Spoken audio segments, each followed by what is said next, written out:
السلام علیکم. خبره کیږي چې د یو عمارت بنیاد که غلط کېښودی شي ړومبی خښته کږه کېښودلی شي نو دغه عمارت که تر ثریا پورې اوچت شي خو په ده کې به کجوالي وي دی به کوږ وي. دغه شانتې د ادارې هم وي او د کومې ادارې چې ړومبی خښته کږه کېښودلی شي نو هغه به چرې هم سم نشي. زمونږ په دې وطن کې په دې منطقه کې د پولیس نظام چې کوم انګریز معرفي کړی و په دې جدید شکل کې او د هغې یو بنیاد ایښودلو نو د هغې په شا باندې دراصل چې دی نو د قوم خدمت نه و بلکې د هغې په شا باندې فلسفه چې وه د انګریز سامراج دپاره ولس چې دی نو هغه زورولو د هغې سره ظلم کولو زیاتې کولو هیله مټ تاولو د هغې په خوله لاس ایښودلو او د هغې نه هغه جس اوښکلو چې هغه خپل حق وغواړي په ښه بد پوه شي او هغه کې دا یو جرت را پیدا شي چې د انګریز سامراج خلاف ودرېږي او د هغه نه ازادي وغواړي. په دغه بنیاد زمونږ د پولیس هغه په دغه فلسفو بنیاد زموږ پولیس چې دی اډاړه کړی شوی و. د انګریز په وخت کې دې پولیس چې دی نو د انګریز د تصور نه هم بهترین خدمات وکړ. یو آی جي یا یو کپتان به چېرته یو انګریز و باقي ټول به زمونږ د دې ملک دا خلک وو خو زمونږ کردار داسې دی چې مونږ د بل دپاره په خپل باندې ډېر په خوشحالۍ باندې ورځو. نو د انګریز تصور هم نه و کړی چې زما به دونه خدمت دا خلک کې وشو. انګریز چې کله لاړه نو موږ ته ازادي په لاس رانغله خو شین سترګې او سپین پوستکي سور پوستکي مالک لاړه او د هغه په ځای سپین سترګې او تور پوستکي مقامي مالک د هغه چمچې نوابان خان بادران دغه خلک کېناستله او بیا د هغې په انتظام لاندې د هغې اولادونه او بیا د دغې حاکم دپاره دغه پولیس فورس چې دی نو منظم شو. وخت سره سره چې څونه په حالاتو کې تبدیلي راتله جدت راتله نو دغه هم د پولیس په نظام کې هم راغی. اوس بعض خلک داسې دي چې هغه د پولیس ډېره زیاتې ستاینې کوي ځکه چې پولیس واحد محکمه ده چې په 24 ګنټې کې د هر چا د سره په څه نه څه شکل واسطه راځي چې هېڅ واسطه یې رانشي نو په لارې کوڅه کې خو چې تېرېږي نو چېرته به پولیس موبایل وویني چېرته به ګشت وویني چېرته به ټریفک اسپۍ ولاړي نو زموږ زیات واسطه چې ده د عوامو هغه پولیس سره راځي ځکه پولیس او عوام یو بل ته معلوم دي او ځکه ګیلې مانې هم د یو بل نه کېږي. پخوا به رینکرانو څه داسې د دې د اقدار لږ جدا وو دا هم غریبانو کورونه به سپیان راغلل تر جګانو پورې ورسېده یو اخلاق یو مروت یو سړیتوب و. اوس خو ټول نظام بدل دی اجره جومات پاتې نه دی اوس خو نه څوک پښتون پاتې دی نه څوک کسبګر پاتې دی ټول خلک چې دی یو شانتي چې دی نو بې خاطره دي. خو بیا پکې د سی اس پي افسرانو راتګ وشو او دغه بابو مارکه افسران چې راغله نو دا د هندوستان د دې فلمونو نه ډېر زیات متاثره و. یو عجیبه هغې خلیې جوړې یو عجیبه فرعونیت یو عجیبه د هغې هغه پالیسۍ وي یو څه چلونه وي نو دغه خلک یا خو پوهېږي نو یا د پوهې سره دوی د دې ملک صورتحال ډېر زیات خرابوي. دلته لکه د پنجاب د پولیسو په پیروۍ کې دلته ایکسټرا جوډیشل ماورای عدالت قتلونه شروع شو سټیټ کرایمز زیات شو د هغې کرایمز خپلې وجې دي پکار د حکومت هغه وجه ختم کړي.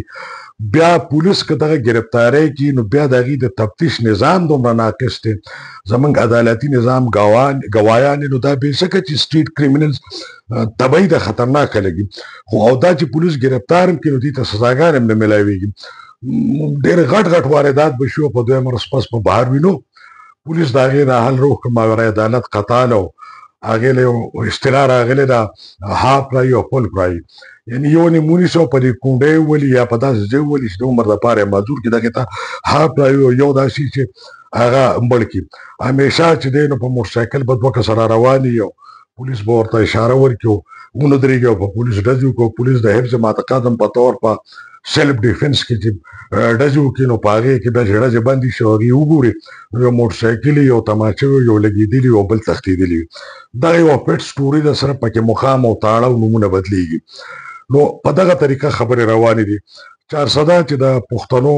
یو پرامنه وطنو ذاتي دشمنۍ بېشکه چې چارسده کې ډېرې وي خو د وخت سره هغه هم کمې شوي دي. یو څو غټ خاندانونه پاتې دي چې په دښمنو د بدقسمتۍ نه ککړ دي. په چارسده کې د چارسدې د خپل باشندګانو نه علاوه د نورو ځایونو نه خلک راغلي دي، غیر مقامي خلک او هغلته آباد شوي دي. هغوی په آیس په ډرګس په جرایمو کې ککړ دي. د سټریټ کرایم صورتحال چې څنګه په ټول ملک کې دی، په ټوله صوبه کې د پېښور کې دغه شان چارسده کې هم دی، بلکې چارسده په دغه حواله بیا ډېره ښه ده. خو بهرحال د چارسدي پولیسو ماغره عدالت قتال شروع کړي دي. بیا که کله خبره کوي نو ذاتي طور مونږ درته وایو چې بیا څونه دباو راځي، دمکی راځي، دباو راځي، درته وبه دې وژنو، د باندې به جعلي کیسونه جوړ کړو، دا به وکړو، دا به وکړو، جرګې وي، مرکې وي. خو بهرحال سړی بیا هم چپ نشي پاتې کېدی. روز دوه مخکې په چارسده کې د محسن شاه باچا چې د چارسدې میاګان صاحبان دي، معزز خلک دي، خانداني خلک دي، پلار په نیکه د دې ځای کاروباري اوسېدونکي خلک دي، شریفان دي. د هغې په نوم چېرته اف آی آر نشته، په جرایمو کې ملوث نه دي. د هغې یو زلمی ځوان بچوړی چې هغه وکیل و، هغه په ناجایزه طریقه بې دریغه چې دی نو هغه ووژلی شو، پولیس وویشته. بیا محسن شاه، اشفاق او دا د خاندان نور خلک یې حوالات کې بند کړه. بهرحال په متعلقه ایسچو باندې خو اف آی آر هم شوی دی، خو تر اوسه پورې رسمي طور د چارسدې ډي پي او محمد وقاص خان صاحب څه بیان نه دی جاري کړی، نه د هغه د معطلی څه نوټیفیکیشن موږ کتلی دی، نه د ډي پي او په کچ باندې څه بیان راغلی، نه د آر پي او، نه د آی جي. د دغې وکیل مشرانو تعلق چې دی پاکستان مسلم لیگ سره هم د جماعت اسلامي سره هم دی، هغې پې هم راوتلي دي، او این پي او قومي وطن پارټي او نور د چارسدې تاجران، اوسېدونکي، معززین ټول په دې خفه دي. مظاهرې هم شوي دي، جلوسونه مو شو، د پولیس خلاف ناربازۍ مو شوې، خو د پولیس محکمه خاموشه ده. زه د دې ویډیو په توسط چې دی نو یو خو دغه غمځپلې کورنۍ سره غمرازي کوم. دویم خبره دا ده چې په اعلی سطح د عدالتونو نه او د حکومت نه د دې شفاف غیر جانبدار انکوایري ډیمانډ کوم، او د انکوایرۍ په نتیجه کې ککړو خلکو ته د سزاګانو خبره، او ورسره د چارسدې پولیس ته د یو سنجیده، د یو تجربه کار، د یو هوښیار ضلعي مشر ضرورت دی چې د پولیس دا نظام په چارسده کې ټیک کړي، او د پولیس او د عوامو ترمنځ چې په دې تیرو وختونو کې کوم نفرت پیدا شوی دی نو چې دغه نفرتونه ختم شي، ځکه چې دا پولیس زموږ وروڼه دي، عزیزان دي، زموږ بچي دي، زموږ خپله مطلب دا چې ټول خاندان، ملګري، دوستان. زموږ پولیس محکمې سره څه مخالفت یا څه دشمني نشته، دا زموږ خپل ځان دی، د هغې قربانۍ، د هغې ډوټۍ، د هغې شهادتونه موږ ورته په درنه سترګه ګورو. ما تل د یو صحافي په حیثیت باندې د تېرو 40 کالو نه د پولیس د حقوقو دپاره جنګ کوم. دا بعضې نیمې خبرې د برداشت نه بار وي.